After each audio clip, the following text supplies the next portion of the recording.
নতুন প্রতিভা যাদের আছে আমরা এই প্রতিভাগুলো গড়ে তোলার জন্য কিছু কিছু কর্মসূচি হাতে নিয়েছি।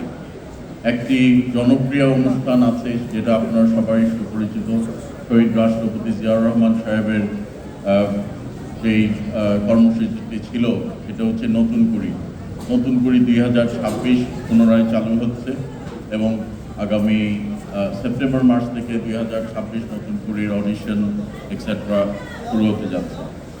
নতুন কুড়ির যেই এই ব্যান্ডটা আছে তারপরের যেই ইউথটা থাকে বা তারপরের এই গ্রুপে যারা থাকেন তাদের জন্য এখন পর্যন্ত বাংলাদেশে তেমন কোনো কর্মসূচি রাষ্ট্রীয়ভাবে বা আমার মন্ত্রণালয়ের অধীনে নেওয়া হয়নি।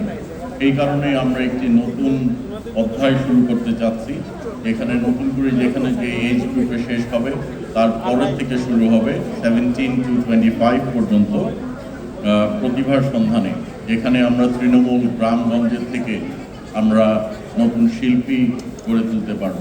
দ্যাট ইনক্লুডস অভিনয় হতে পারে, নাটক হতে পারে, গল্প বলা হতে পারে, ইভেন ডাইরেক্টরস কীভাবে বিল্ড করা যায়, নতুন নতুন রুচিশীল এবং শালীনতার মধ্যে কিভাবে আমরা আমাদের চলচ্চিত্রটাকে ডেভেলপ করতে পারি, সেই জন্য আমরা বিভিন্ন পদক্ষেপ গ্রহণ করছি।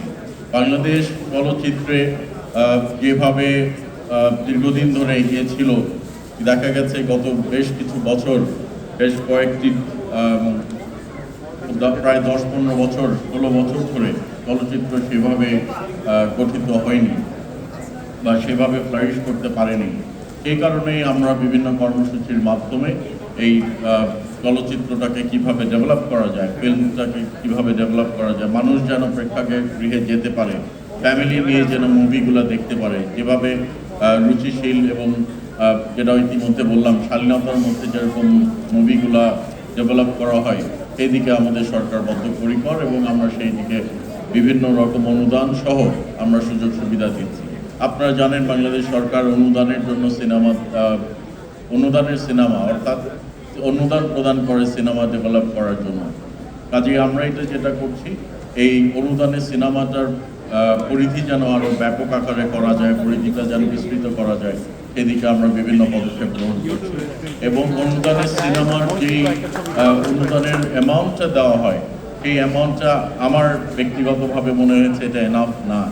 এই জন্য অনুদানের সিনেমার অ্যামাউন্টটাও আমরা বৃদ্ধি করা যায় কিনা সেই বিষয়ে আমরা একটি কমিটি গঠন করা হয়েছে এবং আমরা অচিরেই সেই বিষয়ে একটি সিদ্ধান্ত গ্রহণ করব।